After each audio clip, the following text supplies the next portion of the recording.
following are true stories. May 26, 2003, Aaron Ralston was hiking.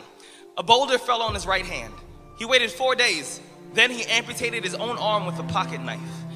On New Year's Eve, a woman was bungee jumping in Zimbabwe. The cord broke. She then fell into a river and had to swim back to land in crocodile-infested waters with a broken collarbone.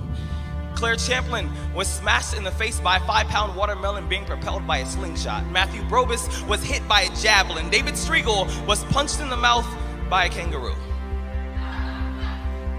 The most amazing part of these stories is when asked about the experience, they all smiled, shrugged, and said, I guess things could have been worse. So go ahead. Tell me that you're having a bad day.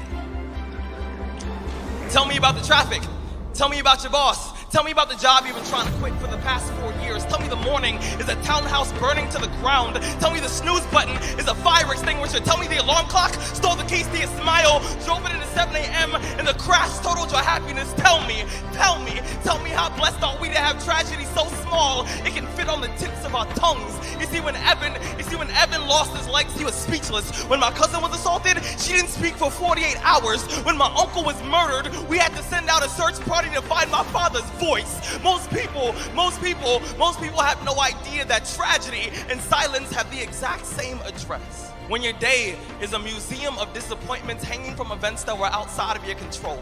When you find yourself flailing in an ocean of why is this happening to me? When it feels like your guardian angel put in his 2-week notice 2 months ago and just decided not to tell you. When it feels like God is a babysitter that's always on the phone. When you get punched in the esophagus by a fistful of life. Remember that every year 2 million people die of dehydration. So it doesn't matter if the glass is half full or half empty. There's water in the cup. Drink that shit and stop complaining. You see, Muscle is created by repeatedly lifting things that have been designed to weigh us down. So when your shoulders feel heavy, stand up straight, lift your chin. Hell, call it exercise. Remember that life is a gym membership with a really complicated cancellation policy. Remember that you will survive. Remember, things could be worse. Remember, we are never, ever given anything that we can't handle. When the world crumbles around you, you have to look at the wreckage and then build a new one out of all the pieces that are still here. Remember, you are still here. The human heart beats approximately 4,000 times per hour, and each pulse,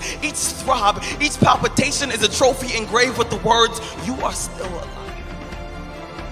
You are still alive. Act like it.